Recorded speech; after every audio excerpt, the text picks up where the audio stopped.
want to get with you. Okay, you're on.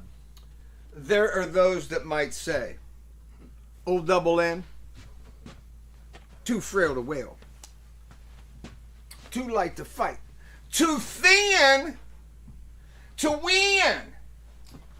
But let the record show, he's still coming on strong. He's still staying on long. Ain't never been knocked down. He's been dragged about. He's been flogged upon. And yet what he do? Stand up and be somebody on Monongahela Avenue. He come out throwing and showing. Oh, get over here. I'll give you a good slap right on your shit can. You think I won't? Well, you think again. Norman Nardini show number what? 3. Can you believe it? Nobody thought we'd get past the first half of the first show. And here we are. Standing up, being somebody right here for you. Hey, man, we're glad to be here. It's February. We got some nice things to do today. We're going to talk about a buddy of mine. We're going to talk about my old man. We're going to play some songs. We're going to play a couple new songs. One of the new songs we're going to play is a song that I wrote years ago, but never ever brought out in public. Until when we were doing the Norman Nardini Alone shows, I recited the lyric. And a good buddy of mine, Tom Weber, heard those lyrics, and it touched his soul. Touched his soul. And he said to me, I'd like to hear the song that goes with those lyrics. And I denied him 2, 3 times. And yet he came back again and said, I'd like to hear the song that goes with them rotten lyrics. And I thought, oh, you want to play shit like that? We can do that. And so I have retooled and re-fermented in my mind this particular piece of music. And the piece of music is something I wrote maybe 15 years ago. And when I wrote it because our wonderful guest today and for the past few weeks, Mr. Harry Bottoms, was day jobbing at a graveyard. At a couple graveyards. They hoard them out to 2 different graveyards. Hoard them out. I was working with a pick. I was working with a shovel. I don't know if you remember, I heard the song that my friend Shades wrote. It says, I've been working with a shovel and I've been working with a pick. Now, all I want to know is who wants... So anyway, that's compliments to Mr. Shades. Shades, I love you. Shades has been in this building. He's hung here. He used to rehearse back in there. Cool. Back in the day.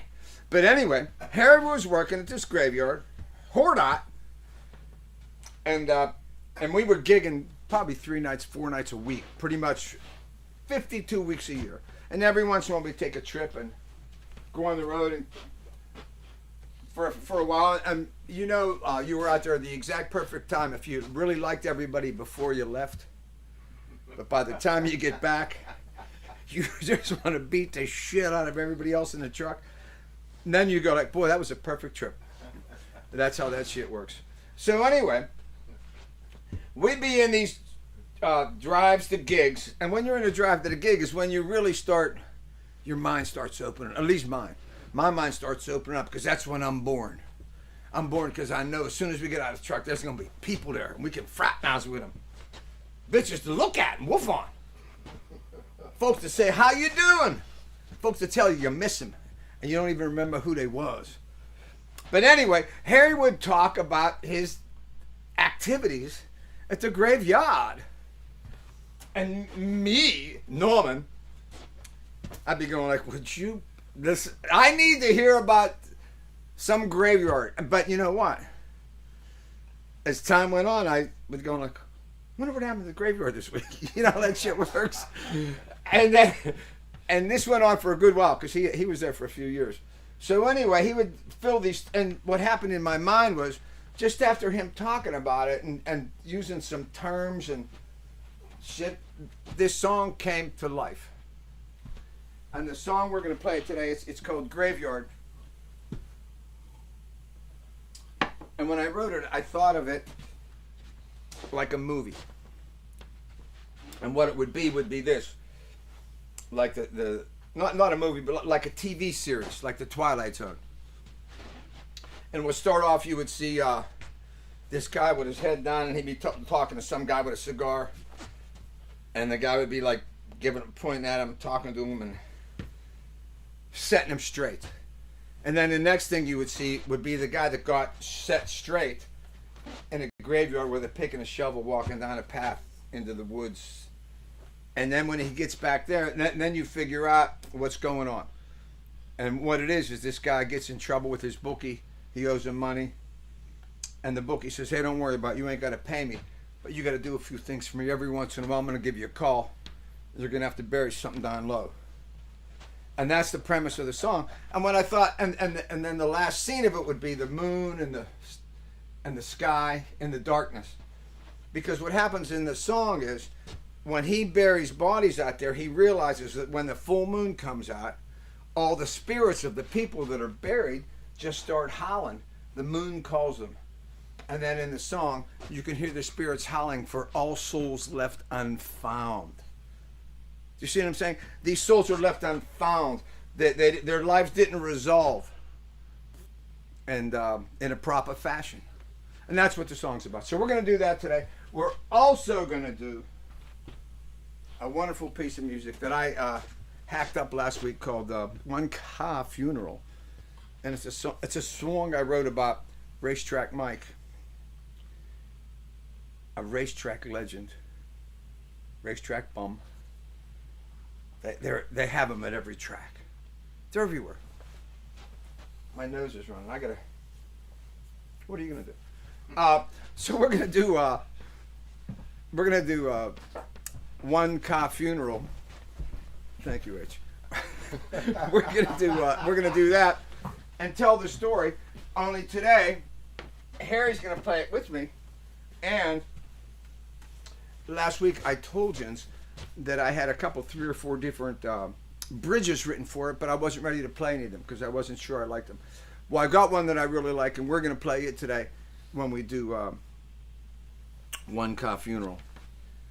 It'll be, I think, when you see the sheet music that you buy at Volkwein's to play for some old broad to play on a piano, it'll say One Car Funeral, the Ballad of Racetrack Mike. That'll be the name of it in print. Do you like that? Let me know if you don't, or if you do. The Ballad of Racetrack Mike, because great guys should have a ballad about them, and this song is basically that. We're also going to talk a little bit about my father. For today would be my father's 101 birthday. Right? 101. That's how old he'd be today. He made it to 89. And you know what? He made getting to 89 look easy. And they were hacking him up pretty good there for the last 20 years. They were gnawing on him, chewing on his bones, and pulling shit out and beating him with it. All that shit. You know what he did? He smiled. When he's smiling, the whole world smiles with him. My old man, when he smiled, it settled the room. When we were kids, my mom was tough. And she would hold court.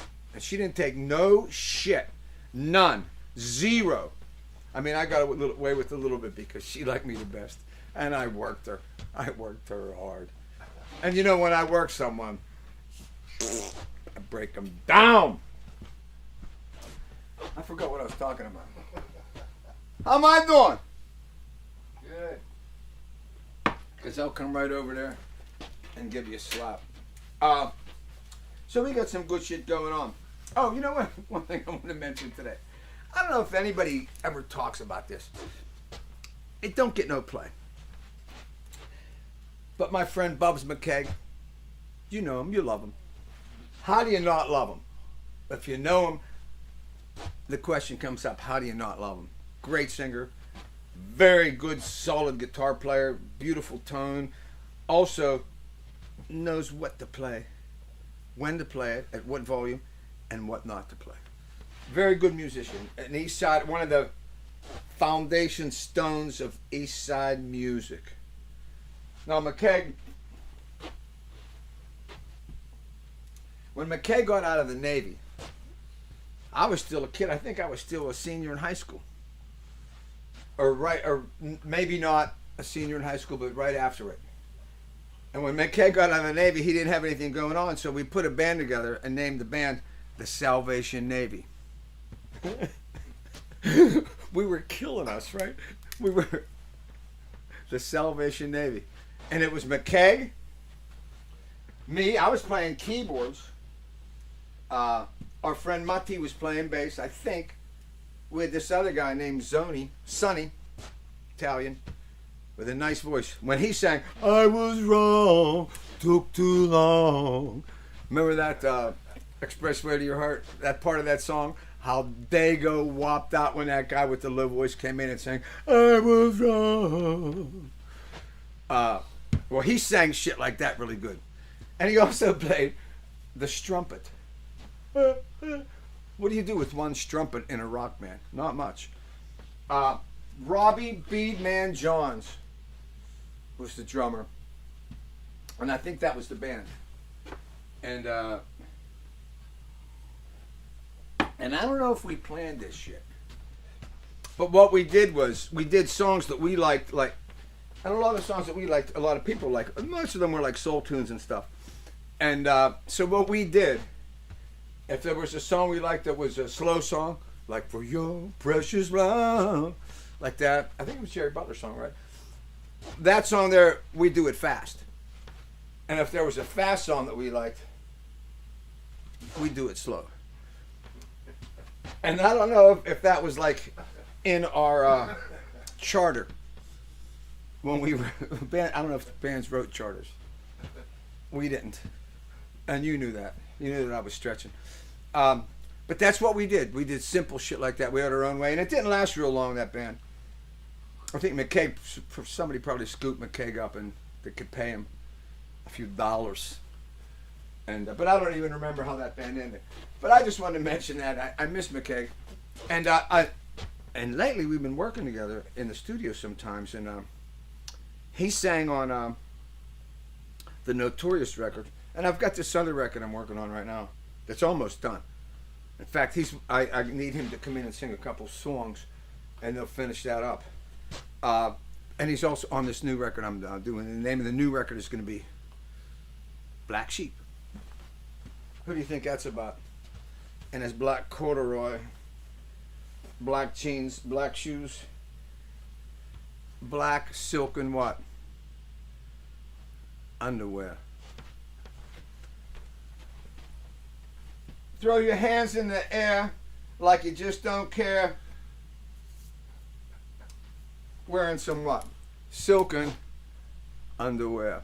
Ladies and gentlemen, at this point in the show, I'd like to call my friend Harold Gurley Bottoms Up to join with me to make some music. Oh, I thought you were going to do your thing. Yeah, get started over there, and I'm going to hit... Oh,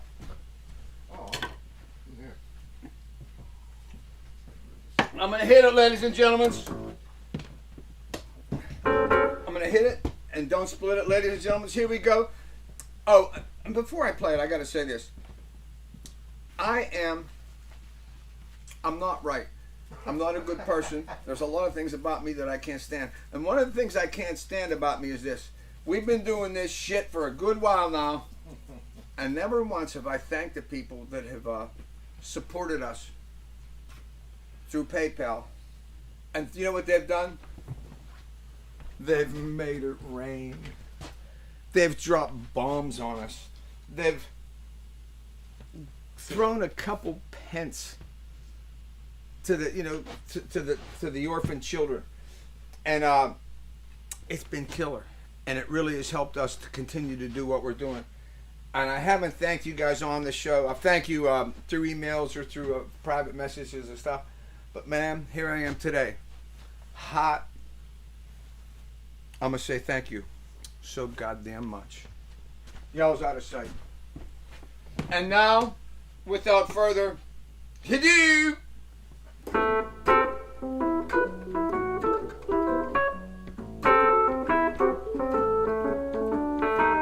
joints jumping, pimps and hoes, but there's something missing till you show. Ain't a party till you get here. When you arrive, everybody get turned up, the joint come alive. You make my blue disappear. It ain't a party till you get here. Lights are low, band's playing, dressed to kill, people swaying, but it ain't a party till you get here. When you arrive, everybody get turned up, the joint come alive. You make my blue disappear. It ain't a party till you get here. It ain't a party till you get here.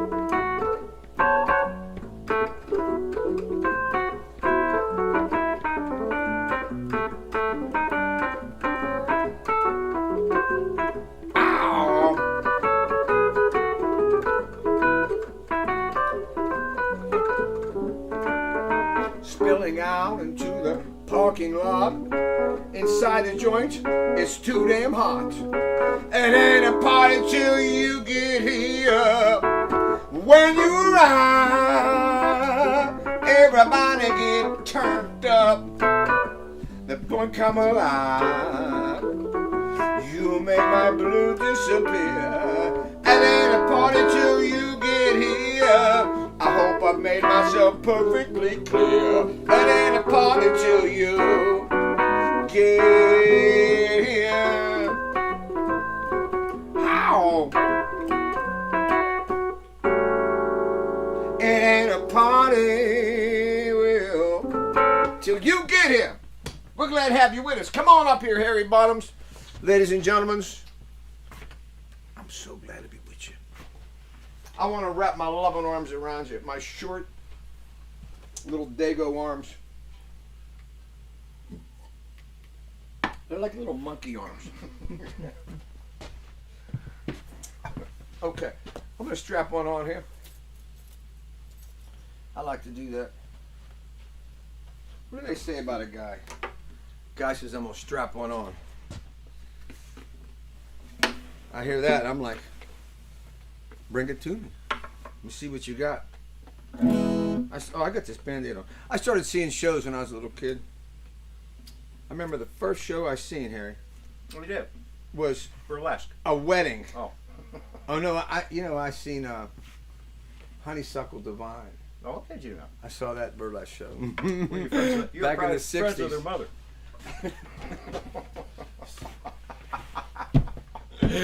I love how he talks. I was friends with her mother, and yet I was like 16 when I saw her.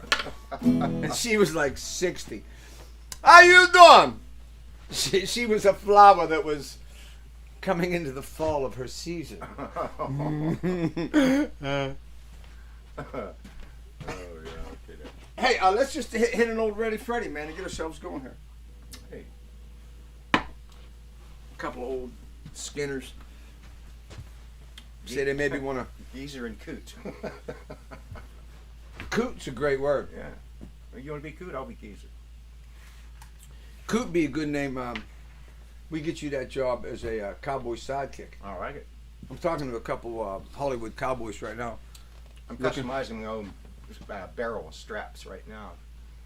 I can imagine. You know, I can just see you there. very airy. A couple of the old stogies he had found chirping at the big Brian. Ready, Freddy, how you doing? Get over here! 2, 3, 4.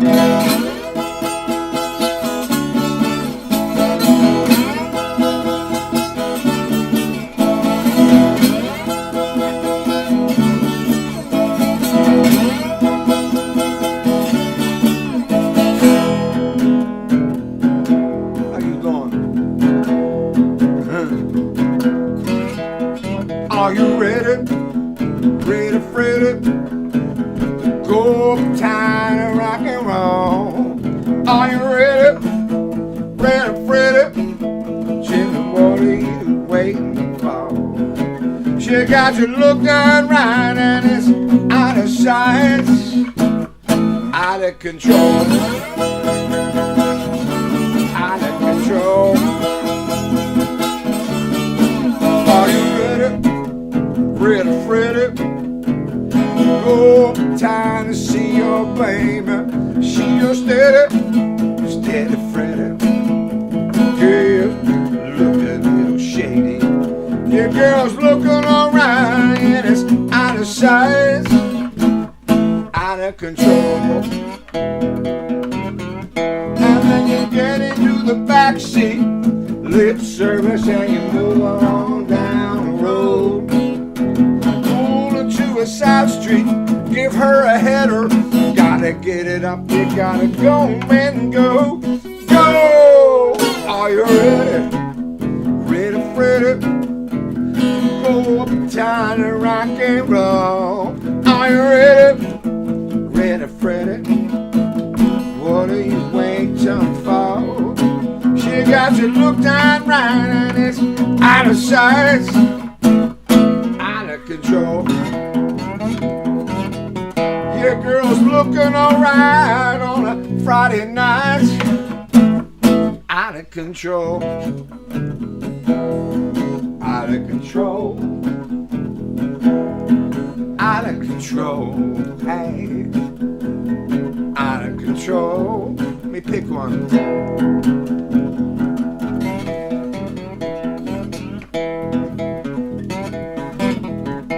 How you doing?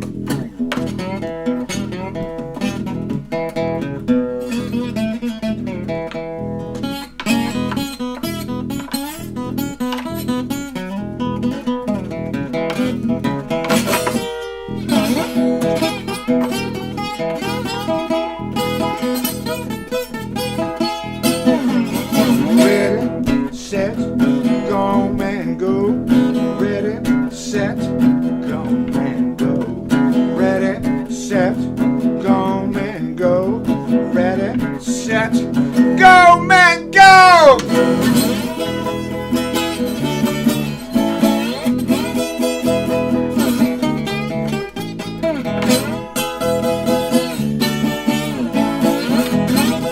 What up? Hey now. Ready, Freddy, baby? On a what? On a Norman Nardini show Friday night. We're hanging. Old Ready Freddy come from 1978. Good year. I remember I was living across the tracks, Waverly Street, and I had a double album of Bill Haley songs, of all his hits from the 1950s, and I was looking to the titles of his songs and studying the lyrics of them. And I went, Jesus Christ, I could do that. And then Ready Freddy, about 10 minutes later. Fun, right? And to this day, it's still fun to play. Because we like that simple stuff. Simple stuff for simple minds. Simple is. Simple is. Simple. Oh, I was talking to Harry on the way over, and I said to him, each and every year, I become more and more of a minimalist. I require less, want less, I'm happier with less, and it's the most natural thing in the world. Minimal life.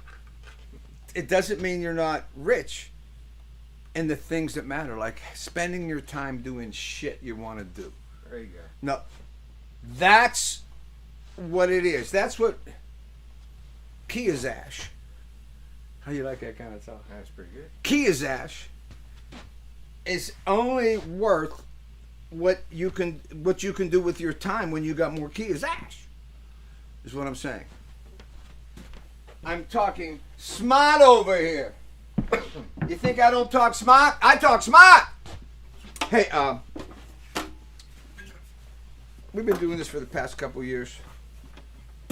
It's a little thing that comes down real simple, real fun to play with a band, because you can just bang on it, okay? You know, like, I could write songs that were real complicated and intricate and real sensitive and real deeply musically entwined. Who gives a shit? How about writing songs that guys can play after they hear it once or twice, or if they've never even heard it at all? How about writing songs that, in the most minimalist way, get the most done? How about that? And let's try one of those. Let's verbalize the bullshit that I just said.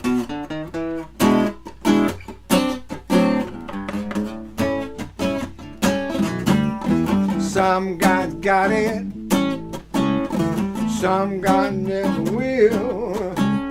Some guys scream a nickel, some make it rain $50 bill, and that's the way that it is. It's a little overlap, and you all got the hips, and you got the have nots. Some guys are born with a silver spoon, some born to stand in a welfare line.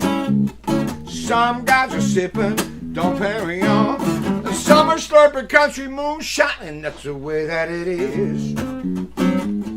It's a little overlap, and you all got the hairs, and you got the have-nots, got the hairs, got the have-nots, got the hairs, got the have-nots, crowded at the bottom, lonely at the top. You got the hairs, and you got the have-nots.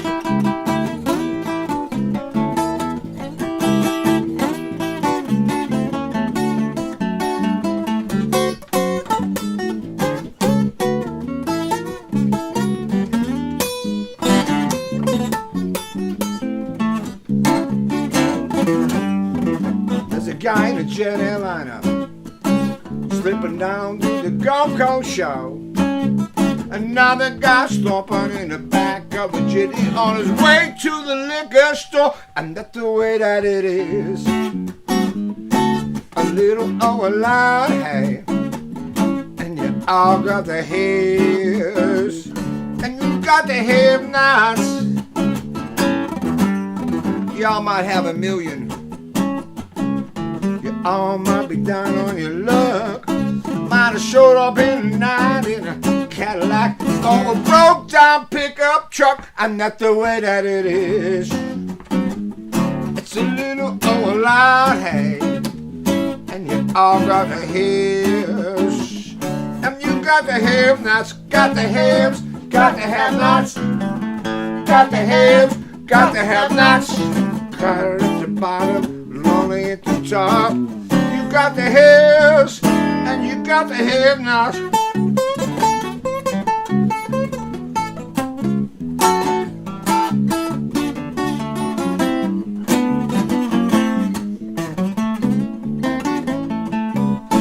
Crowded at the bottom, lonely at the top.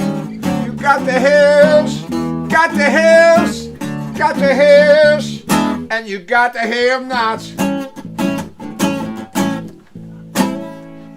Have-nots. Oh! What'd I tell you? Simple. Bada bing, bada boom. Writing to form. Simply saying things that are interesting. How can I make it any easier? Simply saying things that are interesting.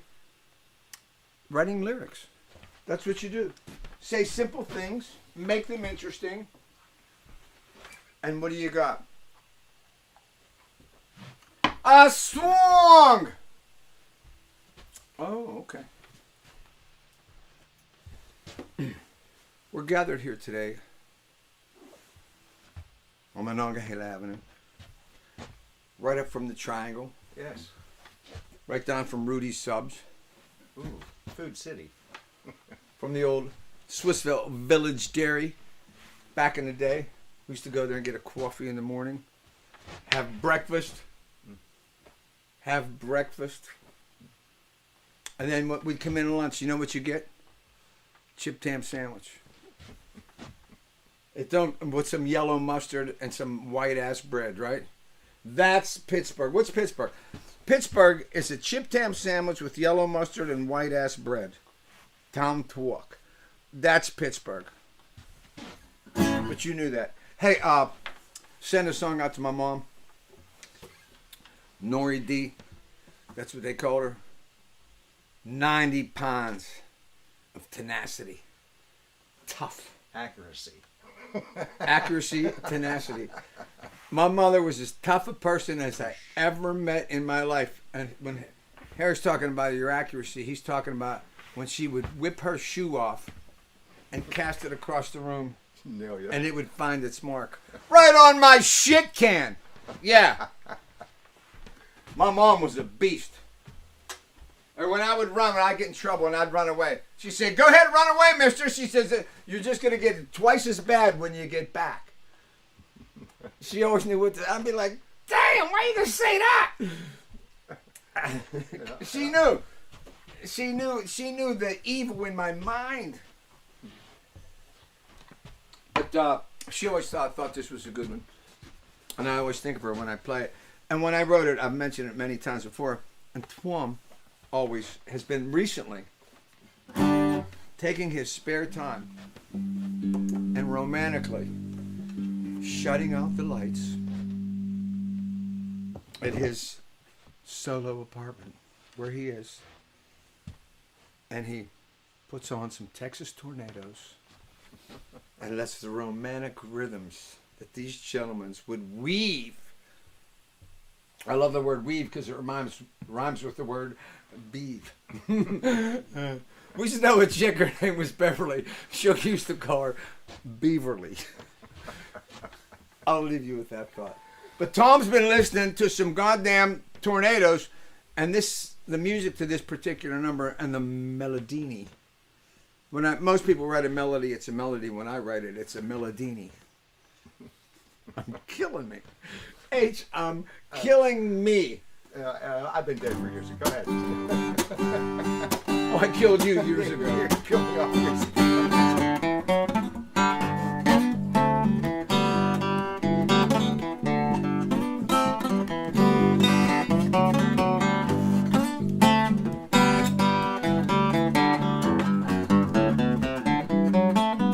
I've been wasting my time doing the things that I love. They say you only live once, but that's enough, is it?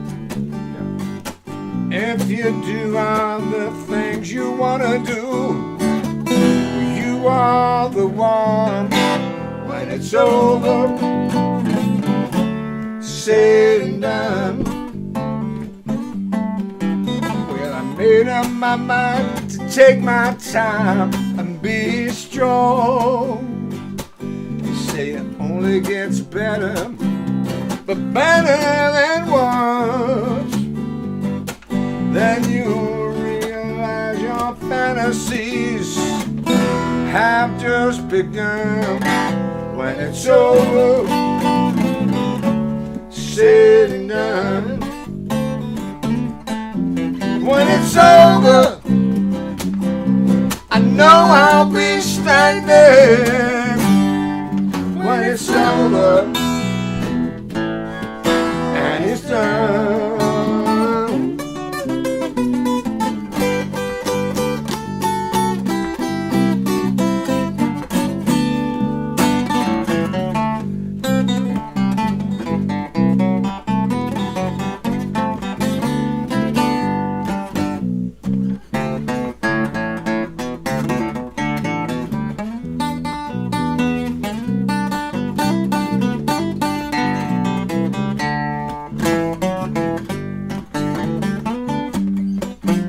It's over, I know I'll be standing.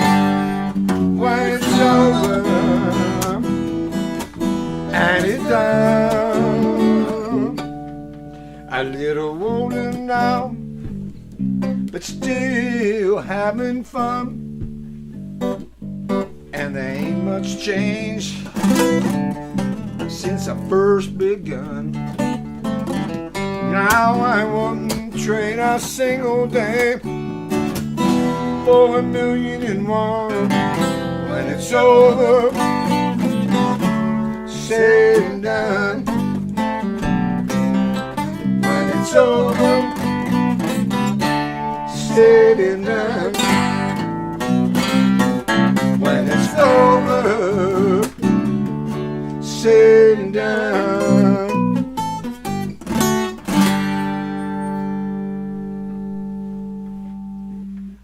When it's over, said and done. The only thing missing on that is Tom Weber playing a cheesy box organ part. Maybe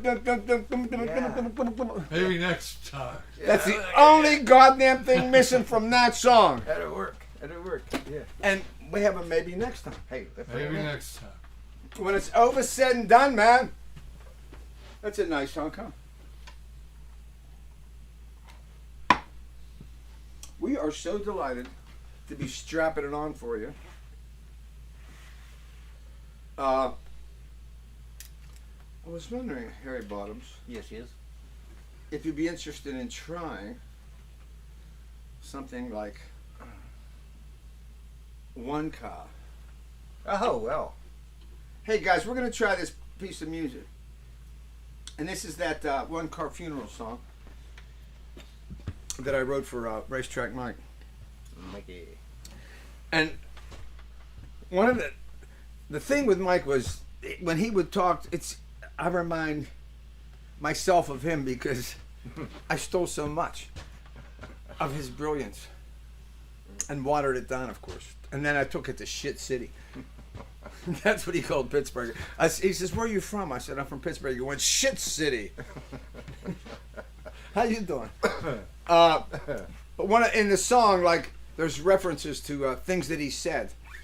And one of the things that he said, he says, okay. So I'm standing, this isn't in the song, but this is one of the things he said. And I've said it on stage 100 times. And out of the 100 times I've said it, it never once got over. Except to me, Harry, and Whitey. Everyone else looked at me like I was a total a-hole for saying it. But Mike said this, and this is one of his stories. He goes like this: "So I'm standing in this parking lot, relieving myself, and a couple of old douchebags came by, and they started to scream." Then he paused. Then he go like this: "I must have had the whole hammer out." I'd say it, I'm telling you, more than 100 times I said it, and never once did it get over. You can tell when your shit's flushing. When you're on stage, you know what I mean? When you start throwing out your bull crap, you can tell when it's flushing down smooth, and then you know what happens? Then it just starts flowing. Because then the monster inside you is set free. It's like, hey, these people get you. It's like the first time I went to Jersey and I started talking shit, and everybody was like, yeah. I was like, where the hell am I, in heaven? I go to Ohio and I scare people when I talk. I gotta shut up out there. Yeah. But whatever. But we're gonna do this Racetrack Mike song, and he also, another one of the he would talk about Frank Sinatra like he knew him. You know, and he would always say, "Sinatra," and Mike always had a cigarette in his hand, always, and a drink in the other, and he'd be like, "Sinatra, that nickel rocket pimp, he still owes Skinny Amata $500. Then he'd roll his face around, and he'd mug, kind of like my cousin Larry would do. He'd like say something great, and then he'd give you. And Mike did it in his own crazy Mick Boston know-it-all way, and I ate up every goddamn word he said. But another thing he said, and this appears in the song when he said, so I'm drinking in a speakeasy in New Orleans, and in walks Lena Horne. You should have seen her, Norman. She was gorgeous. You know, and Stayed up. so that old broad, she stayed up. That's what he said to me. One day he said, I'm glad you mentioned that. Because he said to me, he goes, so there's like a handful of just knucklehead musicians and hangers on and Mike at the bar. And Mike's holding court. And we're all just like eating up everything he says. Sometimes we would take a cassette player and put it by him so that we could record his conversations. In a paper bag. And Whitey would do it. He'd come down and act like he was all disheveled, and he'd put a paper bag on the bar, and it would be a cassette player to record Mike's talking, so we could remember it. Yeah. But he goes, Norman. He goes, who's that old broad I like? I says, how the hell do I know? He says, you know that old broad. I said, I'll say, Liz Taylor. He goes, not that douchebag. Okay. And then I'd try somebody else. You know, Gina Lola Brigida, that dago. And every woman I said disgusted him. And then finally, the bartender who had heard this story before, Tommy Young, who was a brilliant barroom personality in his own right. Yes, he was. And he goes, Debbie Reynolds, Mike, Debbie Reynolds. And Mike goes, that's her. And he goes, that old broad stayed up. Then he shake his head. And as I get older, and as I'm walking through the mall, and you see an old woman who looks good, in your mind you're going like this: that old broad over there, she stayed up. I don't know. He's in me, this racetrack Mike. But the way he talked, and the stories he would tell, it was like, it's like his life and his verbalizations was art. Mm-hmm. And I sensed it like a shock. I was on him. Like somebody said, I was on him like a bitch, if you know what I'm saying. I really was. We're going to try this number that I wrote for him. What did I say before? It's called One Car Funeral, the Ballad of Racetrack Mike. And we don't really know it, but we're going to give it a hit and see how she flushes. My friend Harry Bottoms is here with me, and you know what's going to make this song better? What? The fact that you knew Mike. Oh yeah. That's going to help. I mean, I could have a lot of different people in the room here. I could have, bass player from Zimbabwe. I could have an Alaskan Eskimo come down and play a string tied to a whale's tooth. I could have a couple, 2, 3 ladies, older, good-looking old broads from the symphony come and play. But none of them could play it with the authenticity that we're going to hear on this particular performance right here. Because, and only because, Harold Gurley Bottoms touched this man. Speaking of touching a man, this is great. One time, this is Mike. At the end of Mike's life, he was dying, and he had the cancer. I got the big C. I'm caving in. I'm over here. I'll be caving in. That's how we talk. So anyway, we're in a bar, and he needs to get home. He's living in this boarding house, and I says, hey Mike, I'll run you down. He says, you do that for me? I says, hell yeah. I says, get in the truck, I'll take you home. So we get in the truck and we drive to this boarding house, and as soon as we get there, I know that he's dying from cancer, and he's in my van and the seats are up high. He had a little trouble getting in. As soon as I stop the van, I open the door and I walk around real fast to get his door to help him down out of the truck. And as soon as I put my arms like this up to help, he says, don't touch me. Get your hands off of me. I don't need your goddamn help. And that was the part of the thing of what this song is that everyone liked Racetrack Mike and everybody wanted to be his friend. But he didn't like none of us. We were all just someone for him to entertain, to amuse. But he didn't like none of us. I was from shit city. Do you know what I mean? And Tommy, everybody was not good enough for Racetrack Mike, and that was, but it didn't matter. We loved him. We didn't need him to love us back. That's how cool he was. I think we're in the key of D. Of course. Go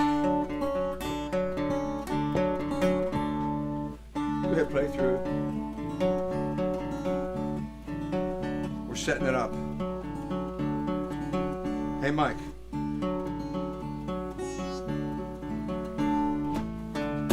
His voice rang through the barroom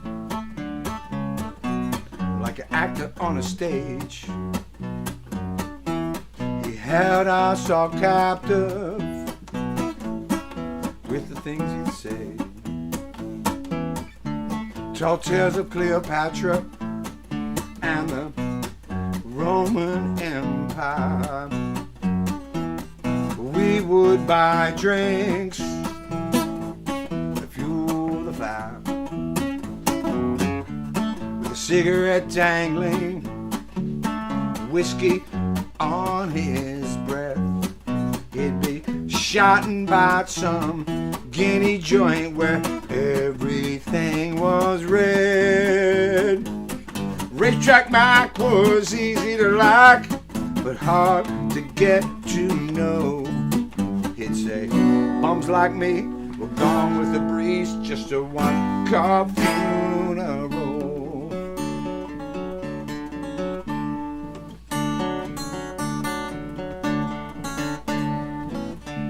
Old Mike followed the ponies from Jersey to FLA, and he could spot a sucker. There's one born every day. There's days he'd make a killing, but they were few and far.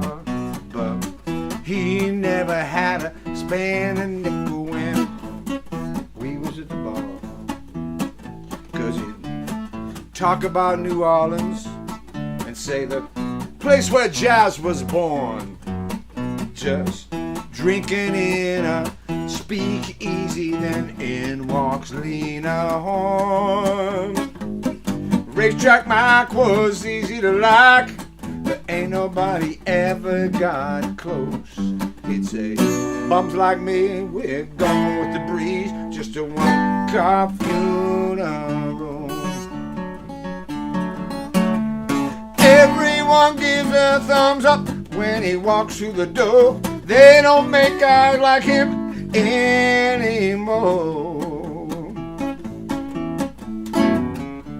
He'd talk about Sinatra and some money that he owed to a wise guy named Skinny.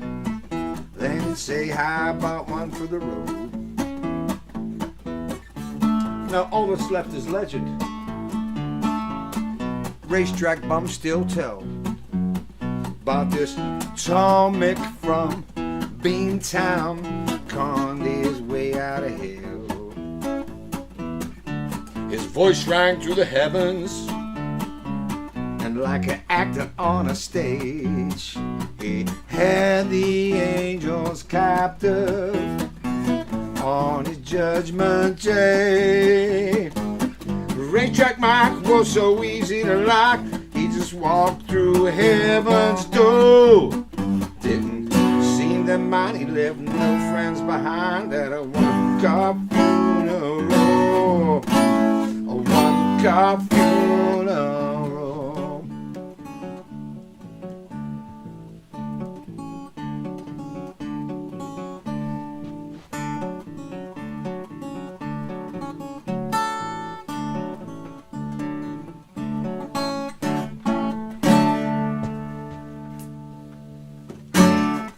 One-car funeral. How you doing? Hey, good job. Didn't Harry play good on that? He propped my old ass up. Ass proper. He's an ass propper. Hey, I'm gonna run into the other room for a second and turn down the goddamn heat. Is it hot in here? I'm just starting to get nice. I'll be right back. 2 seconds. Meanwhile, something totally different. How are you doing today? It's nice to see you out there in TV land. My name's Harry, because, you know, I'm a little on the hairy side. Oh, here comes our fearless leader now. Hello, Norman. Yeah, it's getting hot in here. Getting hot in here.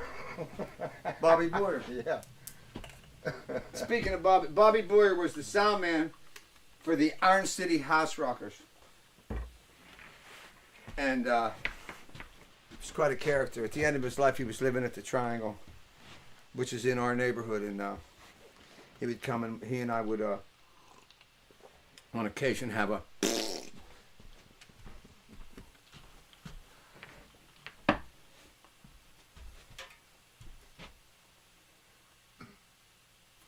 Hey guys,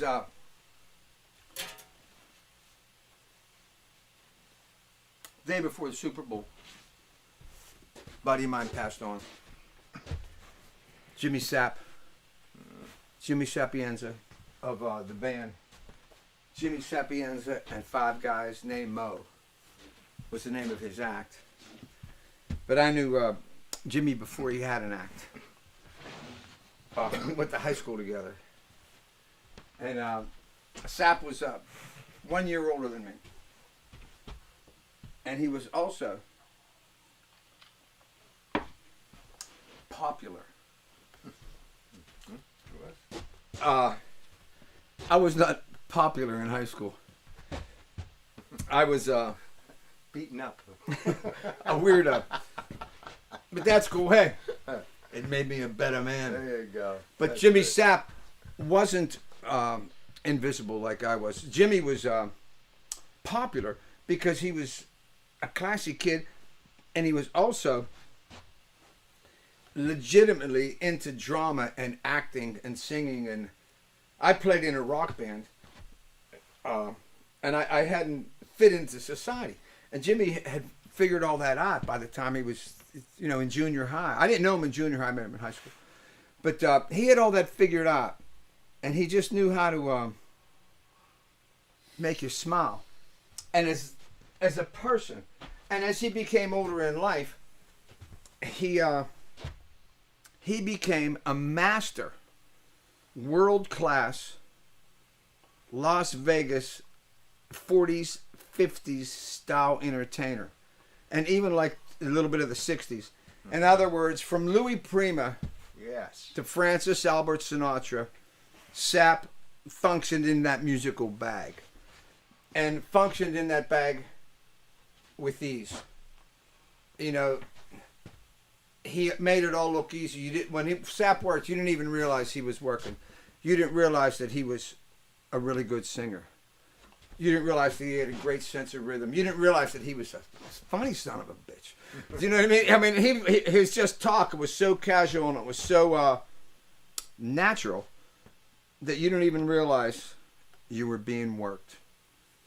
And That's true. and we know what that is. Mm-hmm. There's not many. And so I always would say, somebody would say something about Sapp, and I'd always say, Sapp is in Pittsburgh.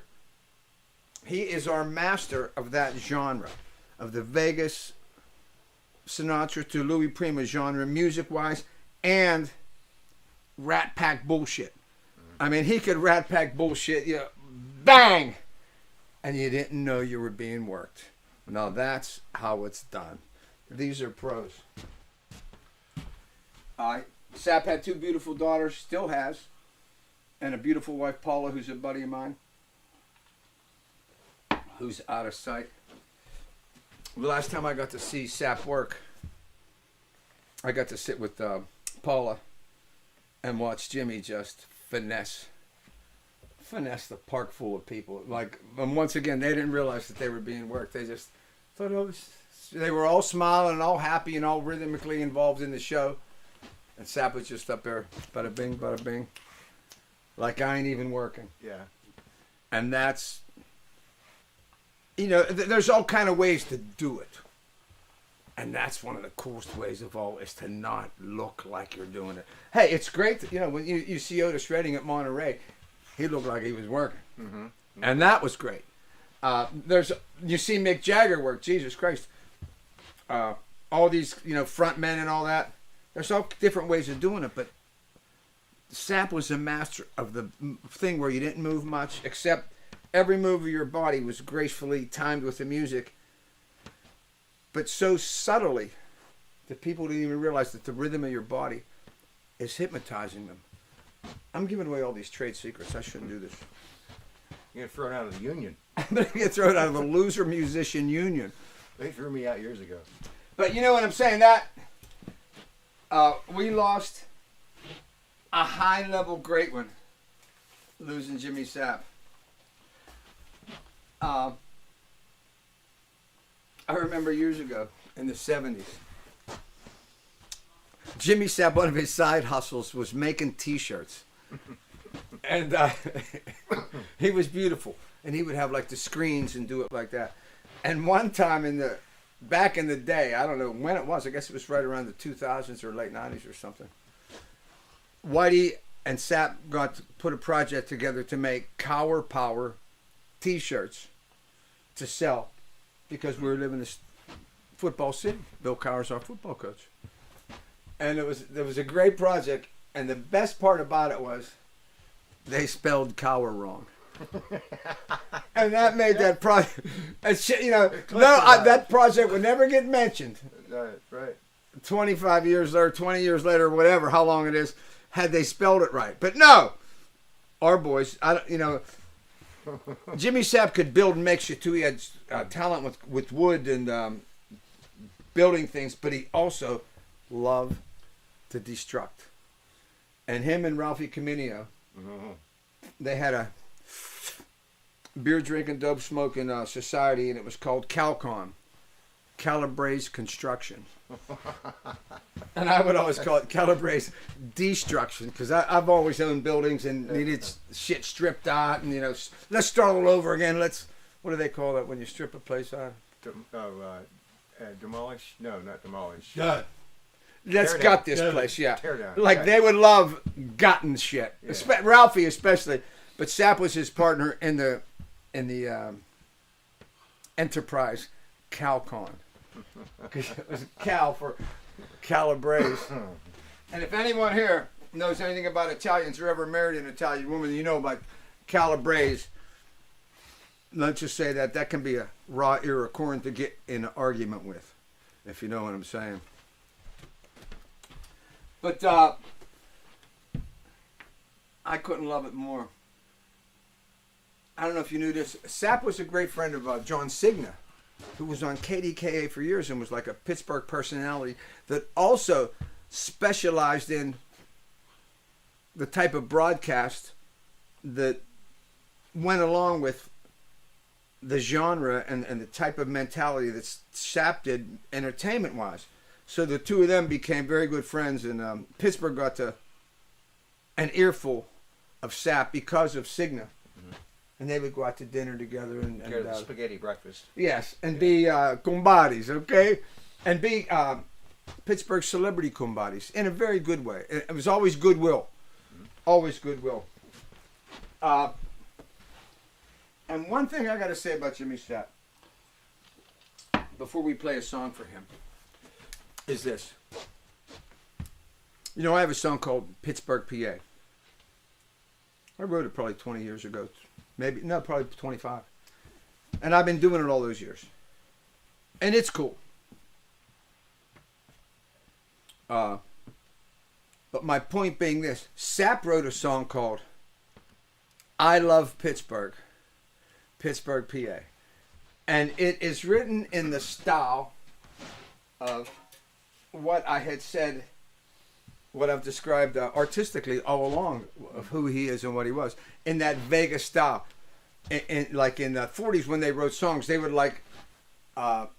write introductions to the song, and then the song would take place like, I Left My Heart in San Francisco would start off, you can do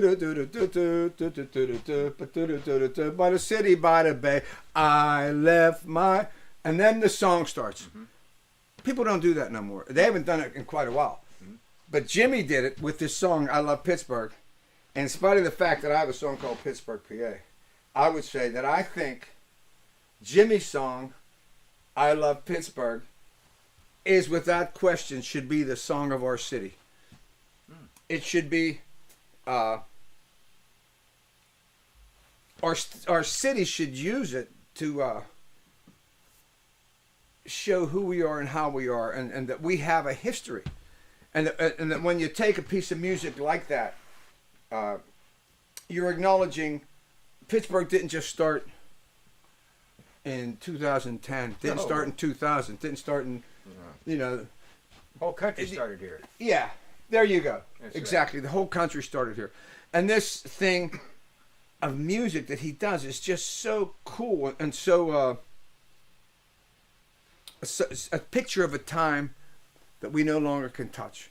And I think somebody remind me to get in touch with the mayor and ask him to take a look at the song I Love Pittsburgh by Jimmy Sapp and see if there's something we can do with it. Somebody remind me to do that. Would you out there? Somebody call him. Because it would be good for the city to do it. It's a win, how I say. It's a win-win. It's a win for the city. It's a win for Jimmy Sapp. And it's a win for us all.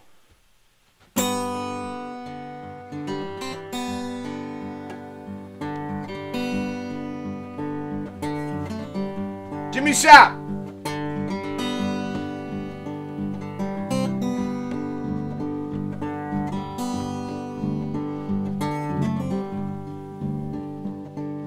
Mother, Father, pure of heart, stood by me from the start. Miss 'em both, she said, been gone, left me here, keeping on. See him when I get there, think I can pay the fare. Heard us nice up there, I see him when I get there.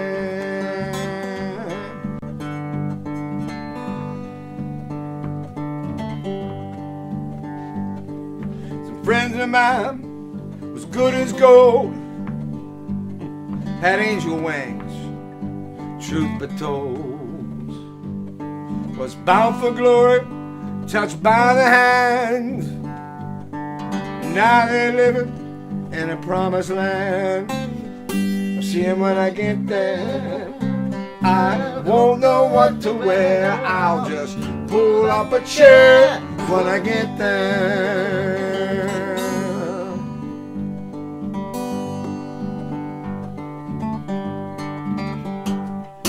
I get where I'm going, I'll be home. No longer will I roam. Life I lived wasn't by the book.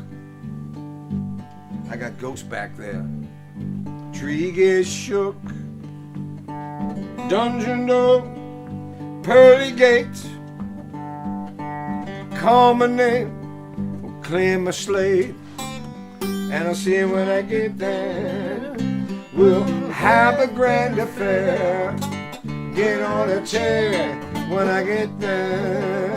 I'll see him when I get there. We'll throw our hands in the air like we just don't care when I get there. I'll see you when I get there. Well, hey, see you when I get there. See you when I get there. Well, see you when I get there.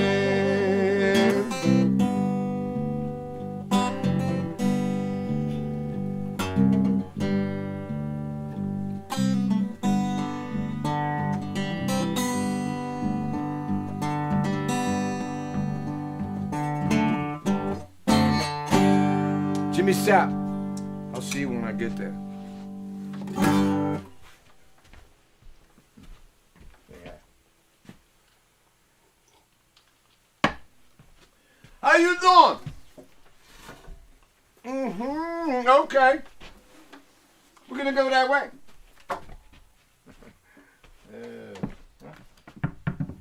Man, we're glad to be with you guys. I gotta thank y'all for tuning in. It amazes me. It blows my cranium that folks tune in to watch what we do. And you know what? It blows my mind when people say, I can't wait. Because you know what? I can't wait either. For every show, it's all I think about. I am such a simple tone.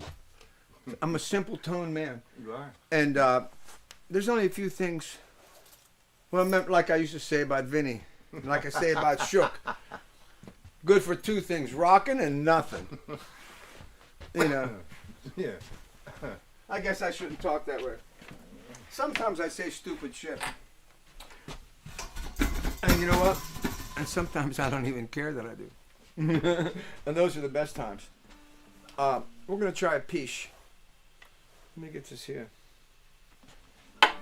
I was going to... What the hell song was I going to play? Oh, okay. No clue. No clue whatsoever. We're going to do this one just fine. Okay. Oh. Start it and I'll jump in and hang on.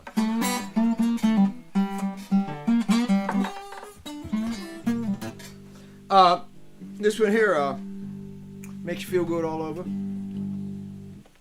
Let me just say this. Okay, so you got a gig in a bar, and you're up on stage. You played a couple numbers, and when I'm on stage, I'll let you in on a little secret. A secret. It's different than a secret. Yeah. There's a secret and then a secret. A secret. Mm-hmm. My secret is this. When I'm on stage, I'm watching the feet of the people that I can see. So am I. Are them feet tapping? As their leg moving back and forth? Is there any physical sign that I'm breaking them down? Is there any physical signs that they're saying, oh, I like his music. I like what he's doing. Am I breaking him down? Breaking them down. And that's what I watch for. And this particular number has always done that long before I ever thought it was a song that was worth continuing to play. This song would jump in and out of shows, you know, for literally for 20 years. And I never even really took it all that seriously. And until finally people just saying, can you play that song? Can you play that song? Can you play that song? Well, yeah. Thanks for telling me.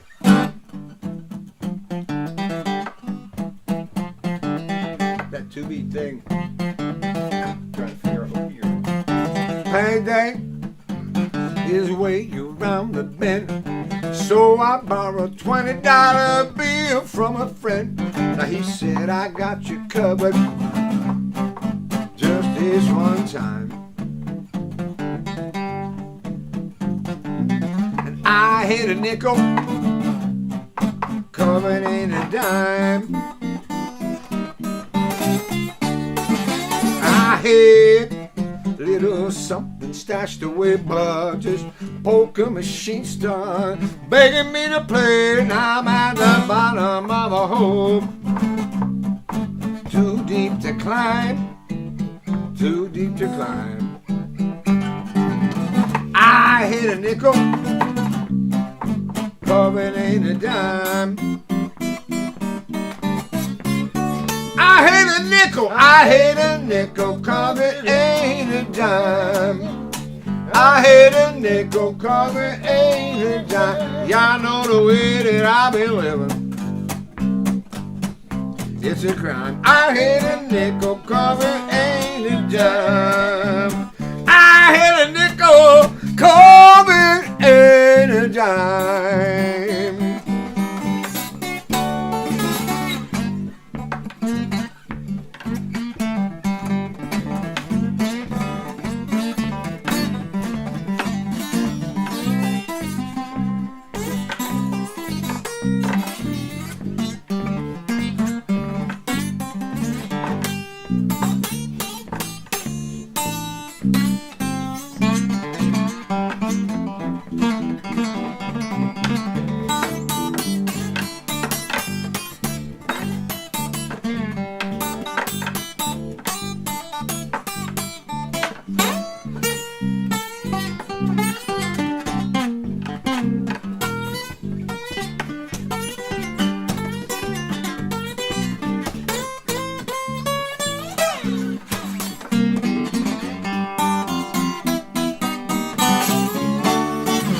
Nowadays, I've been giving up on hope.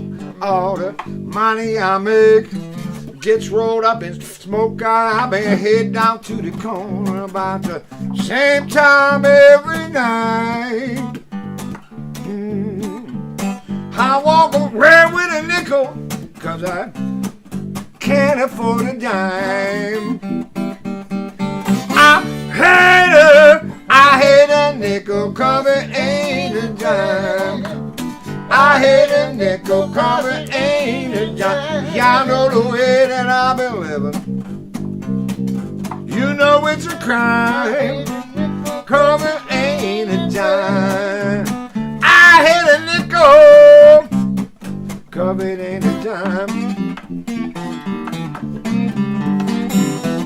I hate a nickel, 'cause it ain't a dime. I hate a nickel, 'cause it ain't a dime. How you doing?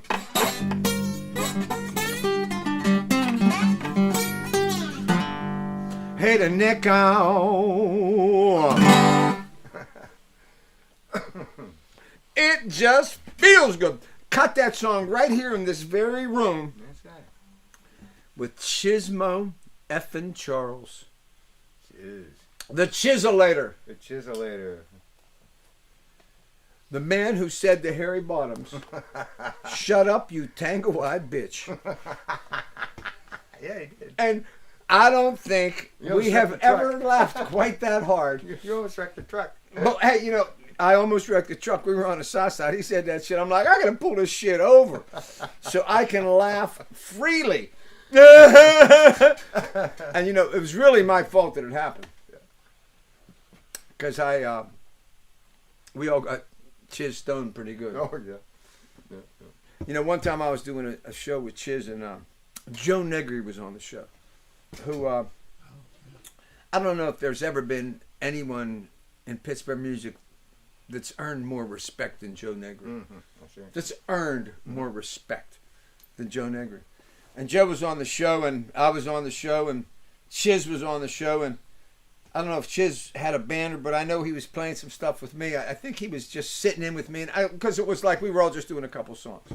So anyway, and Joe Negri was being very nice about me, and it made me realize what a classy dude he is. You know, one of these world-class guitar players saying nice stuff about me. And I don't even know that he meant it. But I know that he thought it was appropriate that he say nice stuff about me, because I'm a rock and roll guy, and it was like a jazz event. Mm-hmm.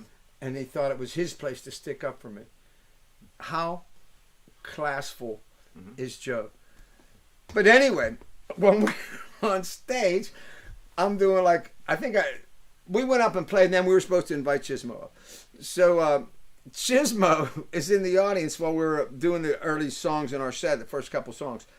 And I'm watching him, and he's over by the food table, and he's taking chicken wings, and he's taking each one, wrapping it separately in a napkin, and putting it in his sport jacket.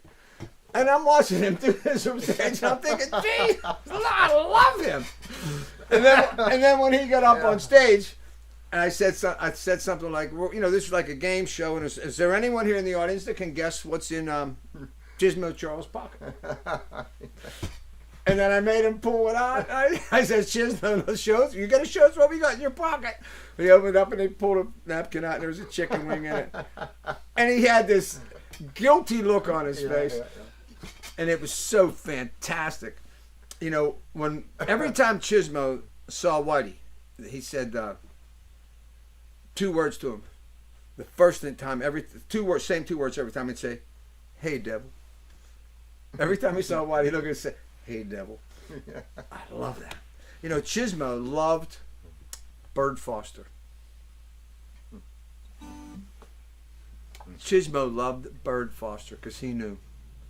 Because Bird was so wonderfully musical in so many ways.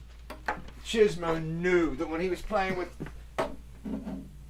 he'd always say, "Let him sing." Yeah. Because he knew. Because Bird sang great. Yeah. Chiz sang great. But when he heard Bird sing, he was just like, yes. He wanted to listen. Mhm. How cool is that? And Chiz would always be what?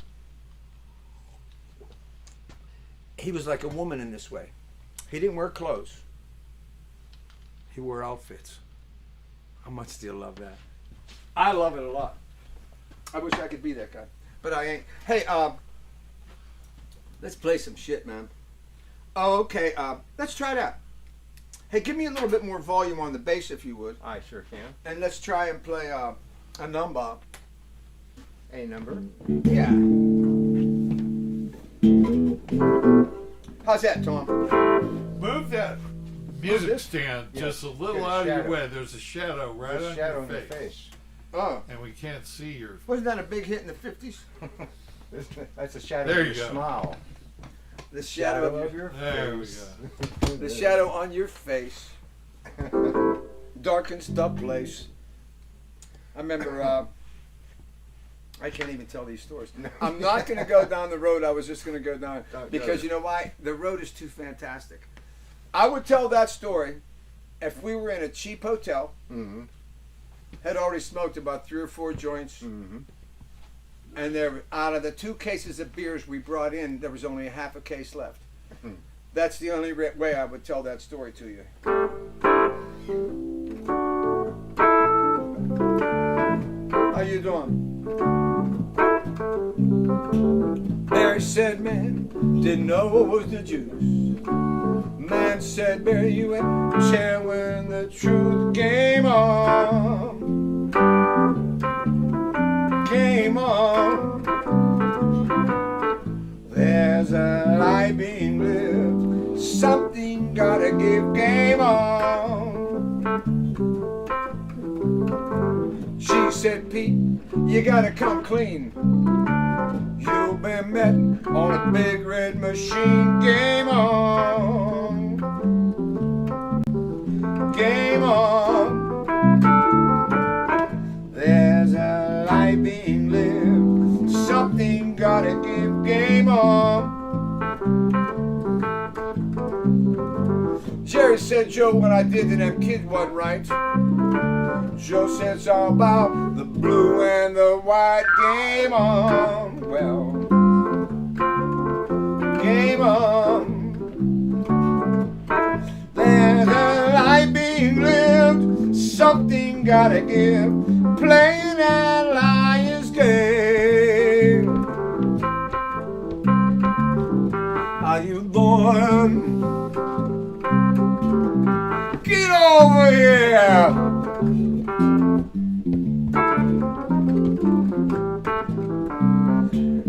Hey,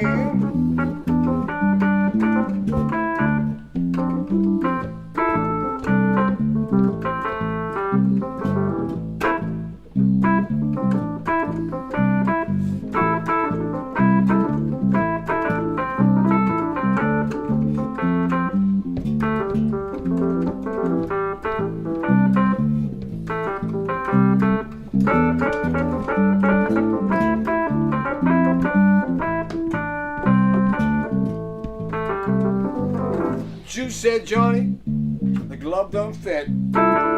Johnny said, you must have quit. Game on. Game on. Well, there's a life being lived. Something gotta give. Game on. Well, Donald said, I'm gonna build us a wall.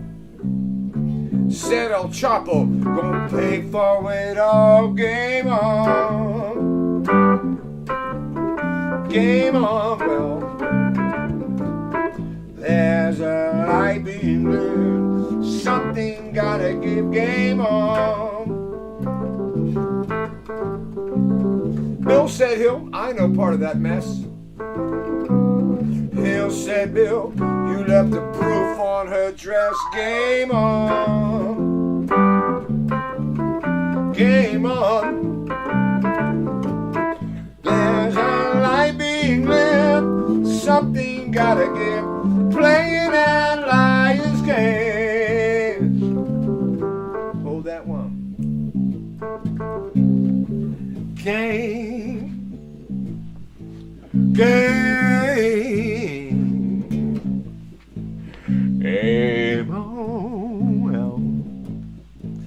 Game on, game on. Well. Hey. Game on, game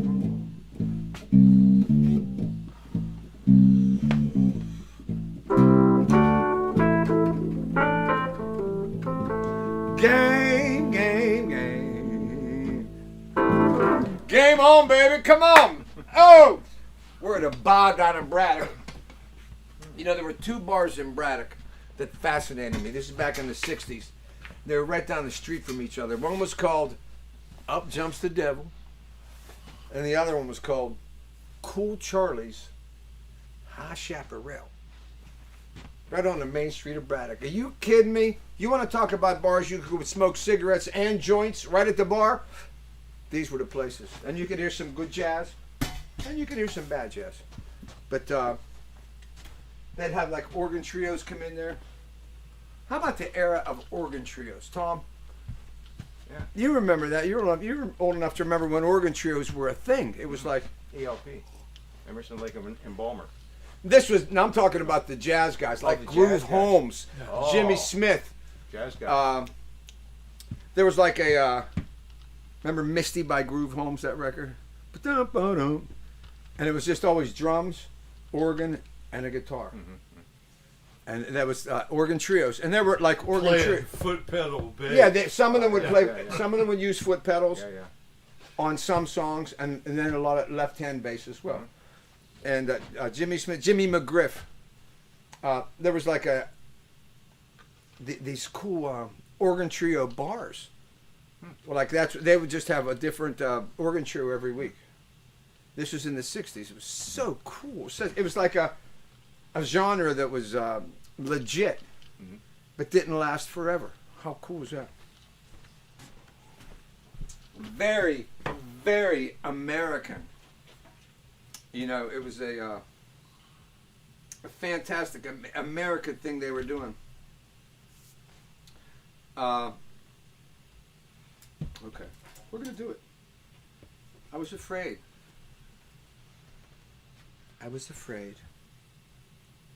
And then I reached down into my shorts and gathered up all the mustard in my little Dago body. And then I said, you know what? We're going to do it. You're going to do it. We're going to whip it out. We're going to whoop it on you. We're going to drag it across the floor. We're going to slap it on your shoulder. Okay, Dillerman. Can I ask you a question? Sure. Did we play Graveyard yet? No. No. Good. Because I was making all that fuss, and then I started realizing, maybe we already played it. Funny thing, I was trying to remember the same thing. Well, that's what, and that's what we get for running through it before the show. That's, we don't run through shit. No. Pros, they don't run through shit. You know what they do? You have to run through bubbles and rain. They pick it up, they strap it upon themselves, and then they drop it on the floor. Remember that. Let's try it. I'm so excited. I talked about Harry Bottom's working it at the graveyards, and he inspired me to write a number just through his casual truck conversations. Did you ever smoke a joint in a double deep grave? Let's ask everyone out there. Guys, I have. have you ever, did you smoke that joint in that double deep grave? I did. Simply because you lost the ladder? They stole my ladder. They said, we'll bring it right back. They forgot I was in the hall. They left him in the hole! What are you And I was down there for a good 90 minutes. Bass player in the hole! Harry's down. And you got, Harry's down 12 feet under, Don. He smoked a joint in a double deep grave because they left him there. I remember the story, something about it. We're going to play the song Graveyard, and it's going to be killer. I'm glad they didn't decide to, there's one, let's fill it in. Right, in one swift dump, It right? could happen. It could happen. Yeah. All right.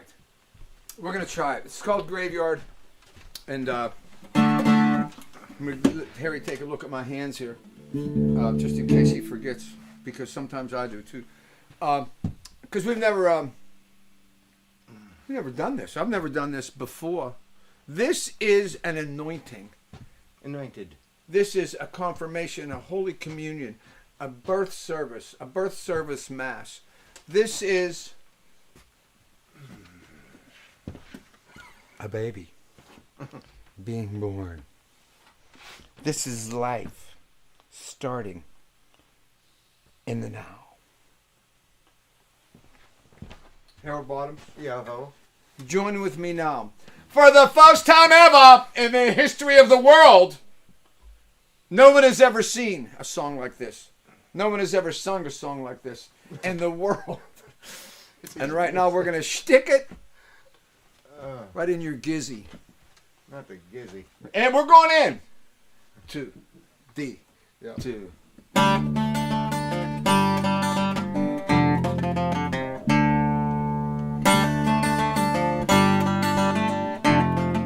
I work all week for a minimum wage, digging home and cutting grass. Had a gambling debt that I couldn't pay. Bookie said we'll fix that. So every now and then I might get a call to lay a body down double deep. Back off the roof where only thorn bushes grow. It's a secret that I keep. On the graveyard shift in the graveyard, there ain't a soul around. And this pick and shovel don't hardly make a sound. When I lay a body under before morning comes around. And the only witnesses are moon and stars on the graveyard shift at the graveyard. Graveyard. I got a call to lay a body down, needed taking care that night. Said it couldn't wait to a later date. Full moon was shining bright. Time I finished digging, heard my stomach start to growl. I looked up to see the moon and heard the spirits start to howl. Got on the graveyard shift at the graveyard. When the full moon comes around, the spirits all get restless and they make a howling sound. Then it gets in ghostly quiet before morning comes to town. And the only witnesses are moon and stars on the graveyard shift at the graveyard. Graveyard. I could hear the voices of all souls been denied. A tombstone and a proper grave on a grassy green hillside, where friends and family gather, bow their heads to pray. A preacher and a couple of folks have a few kind words to say. But on the graveyard shift at the graveyard, there ain't a soul around. Excepting on those evenings the full moon come to town. Then you can hear the spirits howling for all souls left unfound. And the only witnesses are moon and stars on the graveyard shift at the graveyard. Graveyard. The only witnesses are moon and stars. The only witnesses are moon and stars. The only witnesses are moon and stars. Hey, hey. The only witnesses are moon and stars on the graveyard shift at the graveyard.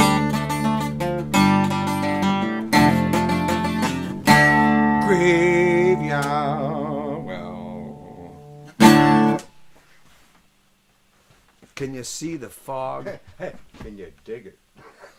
Can you dig it? Harry got to hit my old house with a graveyard joke. Can you dig it?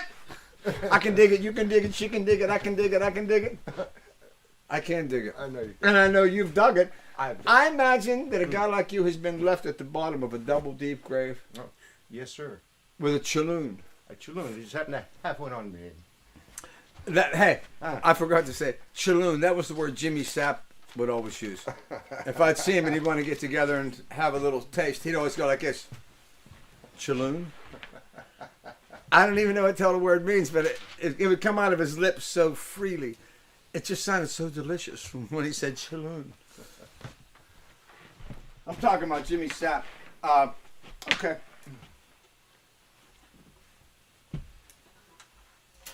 101 years ago. Speaking of old times, Right? did you know yesterday was 20 years since they imploded Three Rivers Stadium? It's been 20 years. It's been 20 years. 20 years. Three Rivers Stadium. Yeah, believe that. 20 years. Wow. Blew my mind.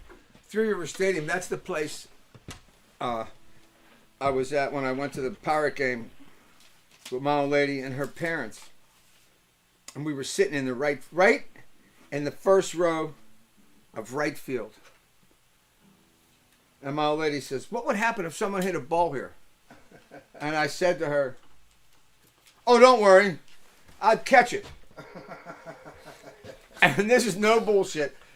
No less than 20 minutes later, Bobby Bonilla Oh, yeah? hit a home run into the right field stands, and it came right at us. And after the whole play was over, the guy behind my old lady had a glove, and he had the ball in his hand. And my old lady looked around to see where I was, and I was about 4 rows up, cowering down like this. And that's no bullshit. It's like one of my greatest accomplishments in my life, and I always just look at it, and she just, when the story comes up, she'll go like this. I wish all the stories I told about me, I was the hero in. I wish it was that way, but Coming up a little short. I'm coming up more than a little.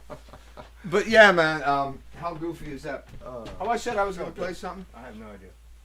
101 years ago, Arthur Lincoln Andrew Desio Diamundo Nardini was born into this earth. When people ask me, where'd you get the idea to have all the names that you have? I says, I got it from my dad. Because he had all these names. And I don't know that they were really his names, but that's what he said they were. And when he said it, it was true. To everything he said, I He believe. said it with conviction. He didn't even have to. He just said it. He was so believable and so honest that it was. My old man didn't know how to tell a lie. He just didn't know. But on this precious day, it was cold out, like it's been in the past couple weeks. Snow. You know, there's a lot of times it'll snow, but around here it'll snow. And up in Erie, it really snows. And that when you put an H in there, and the snow lets you know that it's not like a half an inch. It's like it can be feet. Yeah. And sometimes it can be yards. You know, every couple of years you'll get one of them. 6 feet of snow. You know, once every 100 years. I mean, Snow. So when my grandmother, Carmen, Minnie, they called her, the wife of Ernie, knew it was time to birth her 4th child. She had already had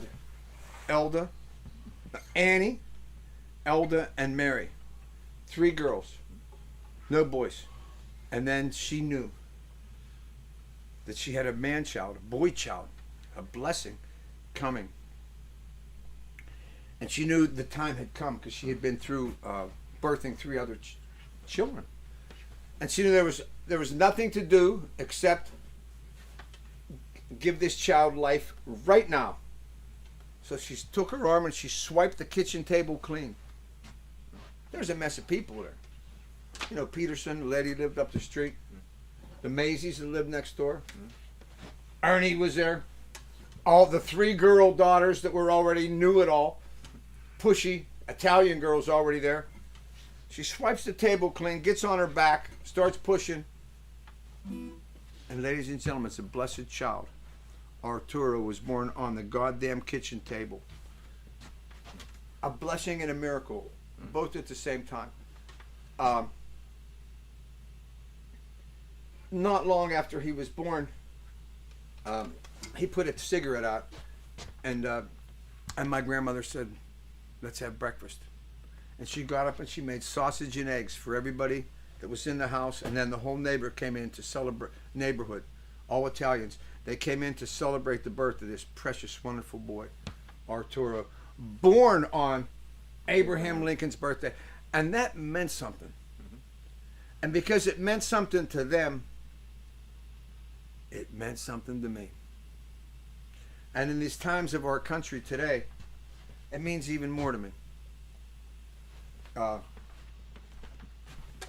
And just saying that my father was born on Abraham Lincoln's birthday makes me proud. Makes me feel American. And American is what my mother and father wanted me to feel. I'm proud to be the child of Arthur. My dad liked beer. My dad liked whiskey. Iron, imp. He'd get in the bar and he'd go, 1 and 1, an eye and an eye, an imp and an iron. And then years later, my life, it became a cold one and a rolled one. So, I mean, it just, the apple didn't fall far from that particular tree. Well, you know, my dad was one of the people, one of the Pittsburghers, that helped to make Pittsburgh a sports city. My dad was a crazy Steeler fan and a crazy Pirate fan, and went to games and watched games and knew shit and listened to Byron, and that was his. My dad, you know, stars were Franco Harris, Ernie Stautner. You know, these were the people in my dad's mind. These were the Hollywood celebrities. Mike Webster. Oh, Webby, sure. You know, I mean, these were the people my dad looked up to. Roberto Clemente, of course, Willie Stargell, Dick Groat, and so I grew up in that mentality that sports people have significance, and in Pittsburgh, it's become our what? Culture. I'd like to play a song for my dad on his 101 birthday, and it's a song called "The Tree." Because the best thing that I can wish for me is that I remind somebody of my father. Oh, well, cool. The best thing that I can think of is that someone say to me, hey, he's just like his dad. Nothing would make me prouder than to have people think of me in that way. Because my old man was a one of a kind. 1, 2, 3, 4.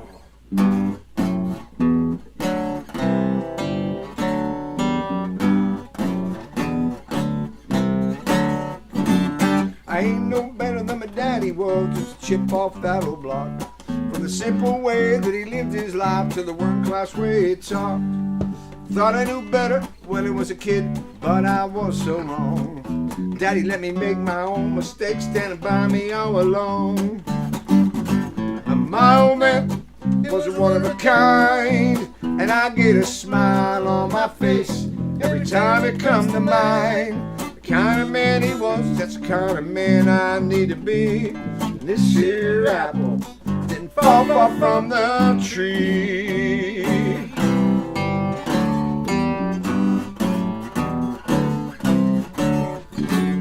I learned the things that my daddy knew the hard way, just like him.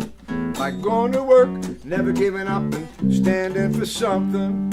Daddy said the devil doing $20 bills and he gonna try and buy your soul. And I give up chasing that buck. Daddy didn't raise no fool. And my old man was a one of a kind, and I get a smile on my face every time it comes to mind. The kind of man he was, that's the kind of man I need to be. And this here apple didn't fall far from the tree. Sunday afternoon, still a game. I'll be hanging on every word he'd say. Swearing at Bradshaw every time he threw it. I was learning who it was, and I didn't even know it. Ain't no better than my daddy was, and that's alright by me. Daddy stood tall, never seen him fall, and I'd get up off his knees. Time goes by, I'm singing him and me, more and more for sure. Grown up to be my father's son, right down to the core. My old man was one of a kind, always a smile on his face and a twinkle in his eye. Kind of man he was, that's the kind of man I'm gonna be. This here apple, this here apple, this here apple didn't fall far from the tree. Far from the tree. Hey Arturo, here's a kiss for you. I gotta tell you, my old man, when he would go to the Steeler games, he would go with all his old Dago buddies. And one of the old Dagos there would make great Dago red wine. And he would put it in a skin bag. And you know what I mean? You could bring your own booze in. This was a different time. You know, you didn't have to buy their booze. You could bring your own. So they would bring a skin bag, and my dad called it a giggle. He would say, he said they're gonna have the bring a giggle to the game. And a giggle for a gig. Never mind. I had a good one. Put your teeth in.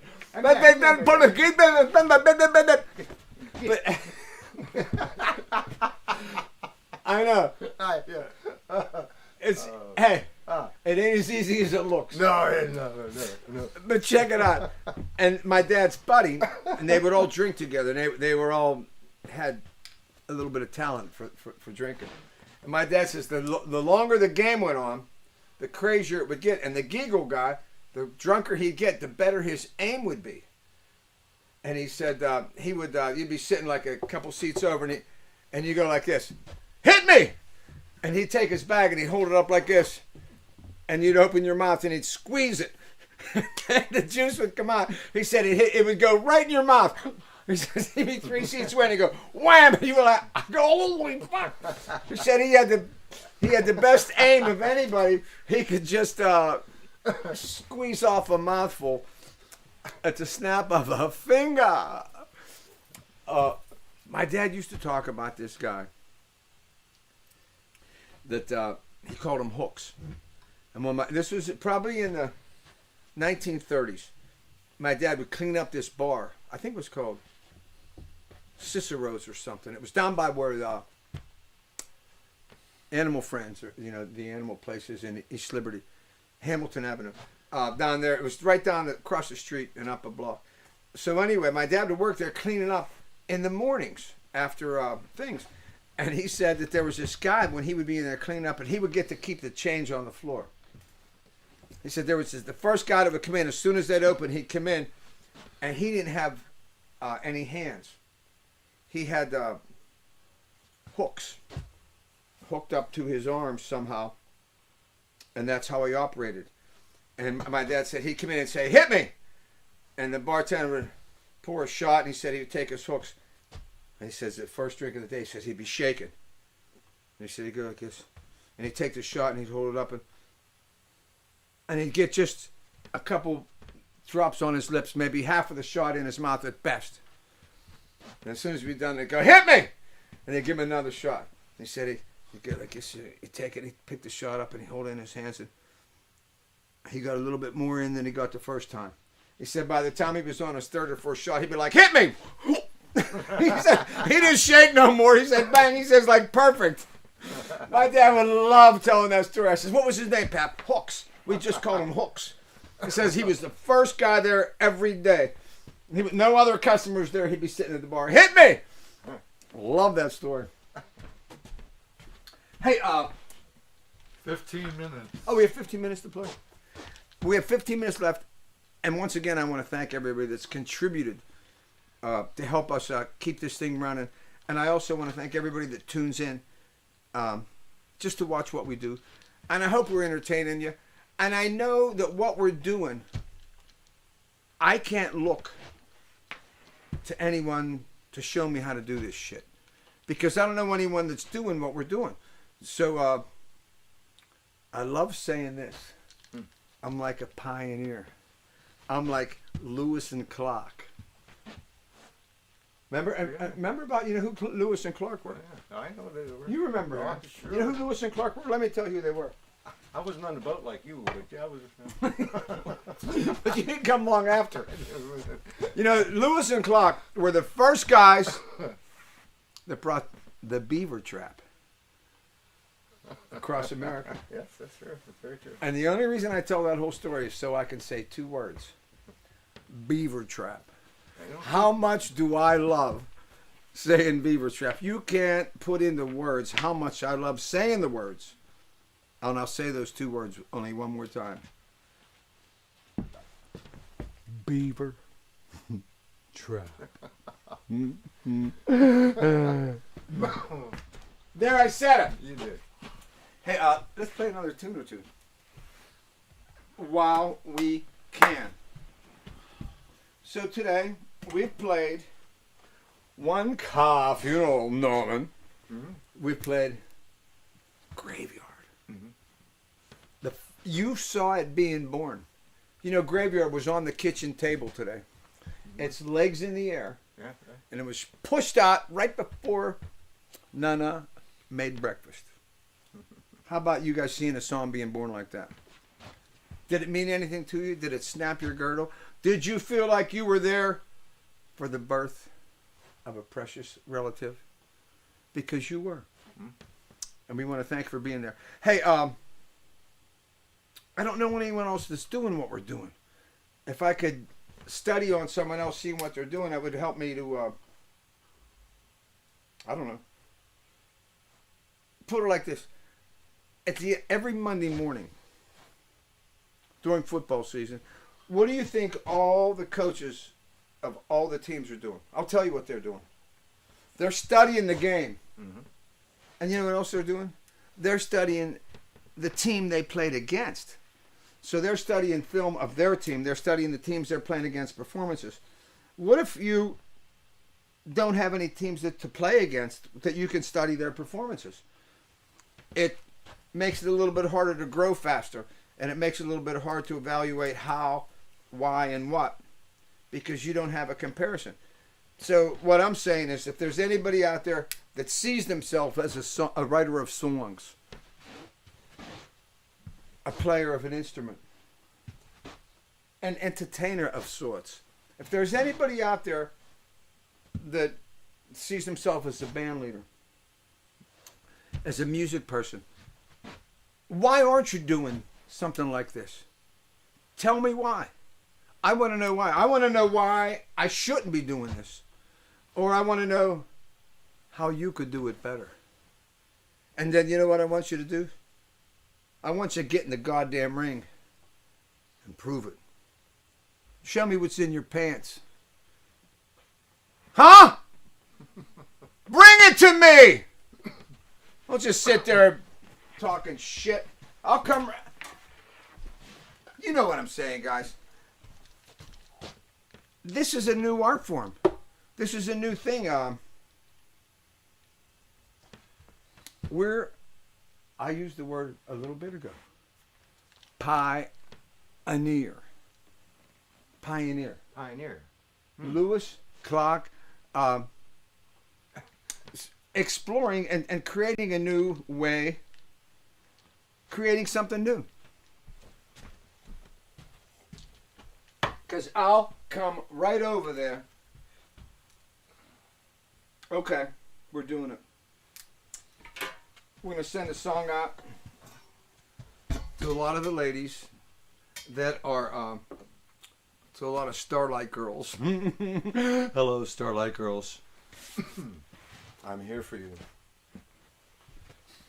I'm going to get me, what would you guys think if I have one. My old lady got me one. She got me a fantastic David Niven mustache. Would come with a jacket and an ascot. Comes with a smoking jacket and an ascot. Yeah, you go. And a cigarette in a holder. Oh, yeah. How late 1950s of me.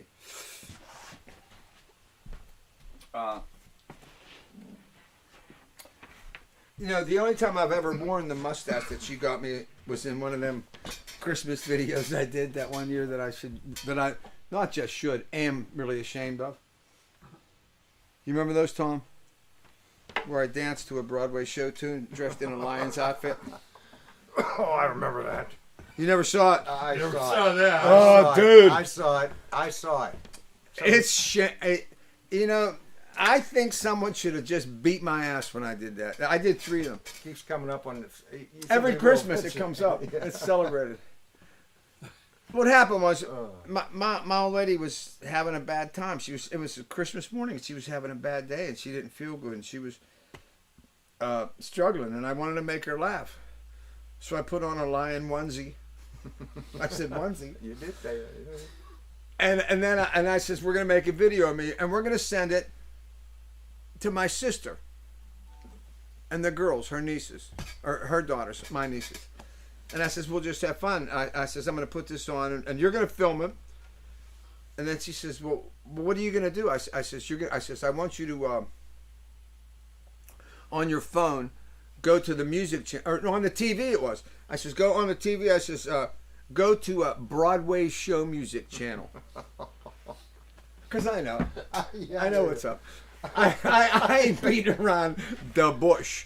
I go to a Broadway show, and she put one on, and the first song that come on, it was like, no, no, no, no, no, no, no. I says, that's it. I says, start running, and I just started dancing like an idiot. And then we did that one, and then I put on my David. Tom's shaking his head. He didn't think he could ever see me at my lowest. I'm explaining to you me at my lowest. So then I went down in the basement and I found the David Niven mustache that she had given me. And I put it on. And then I had her up and I said, then we found, I said, play Thank You for Letting Me Be Myself by Sly Stone. And I danced to that in a lion onesie with a David Niven mustache. And that's how you spell shame. You know how you spell this word shame? I just told you.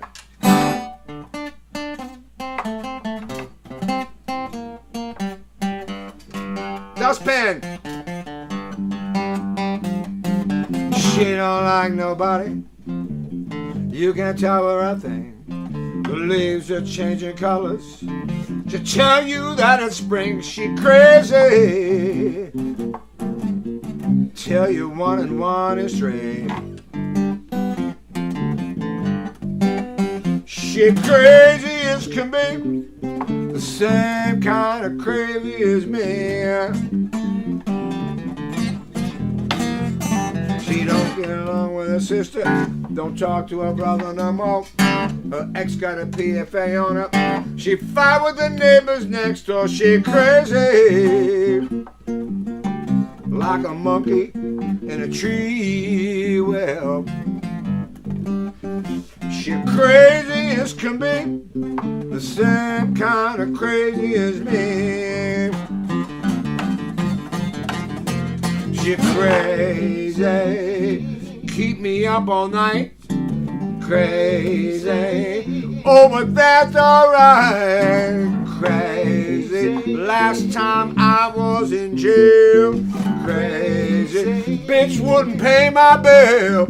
She crazy as can be, the same kind of crazy as me. Well.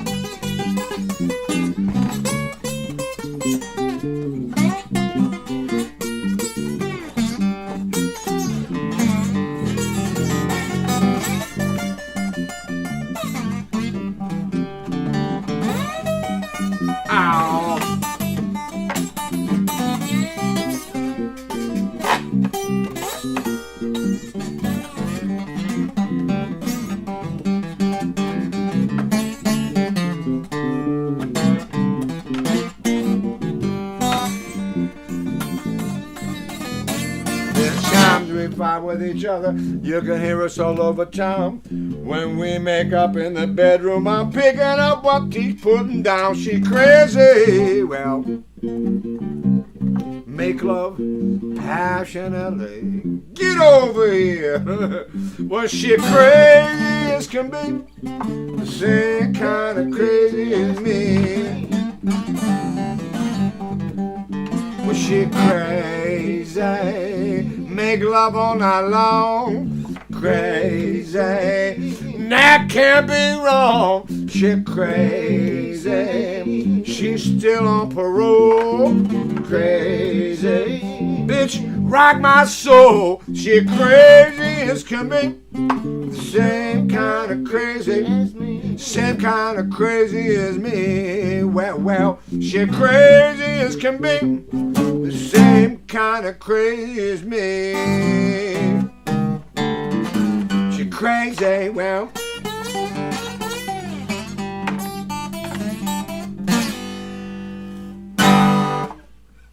Crazy as can be, sent out to Dustpan Annie. A one of a kind. How you doing? Guess I will come over there. Wrap my loving arms. Wrap my loving arms around you. We don't have much time left. I guess we got time for one number, huh? Is that what we're looking at? What do we got? Something short and sweet. And petite. Okay. With a little meat. I don't know what to do. I'll pick this up for some reason. I guess let's take him out with Till I'm Not. I'm gonna live till I'm not. And you know what I'm gonna do? There was a song Kev Mo did years ago. I'm gonna put a smile on my face. I forget what the name of the song was. It was killer. You dig Kev Mo? Did you ever hang out with him or anything? I got a chance to hang with him one time. Moondog took me and my lady backstage just to sit with him. He was just most gentle sort of a guy. Very, very, can I say, musical in a most relaxed way. It was nice to be, when you grew up studying Taj Mahal, when you grew up studying a master like Taj, who really turned on a giant percentage of American people to blues music, to black music. Mm-hmm. And then who does he pass the baton to? And then come, all these years later, 40 years, 30 years later, a tall, lanky dude named Kev Mo come onto the scene, and you know what? And there's a feasible passing of the baton. I said baton. Say, you guys say it out there in the land of the intranet. Say baton. And then if you put your face like this, you'll know what it was like to be Jack Benny. And if you know who Jack Benny is, you're probably an old fart bag, but I ain't gonna hold that against you. Thanks. I didn't call him an old fart bag, but he accepted the compliment. 1, 2, E2. What it look like? Get over here. I'm gonna give you kisses. I'm gonna live till I'm not. Gonna give all that I got out of this life. I'm gonna get it on it. I'm gonna live till I'm not. Till I'm not amazed by the rain falling down, changing of the season, turning around. Till I'm not impressed that our three rivers flow to the Mississippi down to the Gulf of Mexico. And I'm gonna live till I'm not. Gonna give all that I got out of this life. I'm gonna get it on it. I'm gonna live till I'm not. Till I'm and see 1,000 stars shimmering bright, till I'm not inspired by the sound of a choir, a snowy winter day, the warmth of the fire, and I'm gonna live till I'm not gonna give all that I got out of this life. I'm gonna get it on it. I'm gonna live till I'm not able to shed a single tear, till I'm not overcome when I add up the cost, mistakes that I've made, loved ones I've lost, till I'm not thankful for all that I've earned. Deep in my heart, a passion still burns, and I'm gonna live till I'm not gonna give all that I got out of this life. I'm gonna get it on it. I'm gonna live, I'm gonna live, I'm gonna live till I'm not.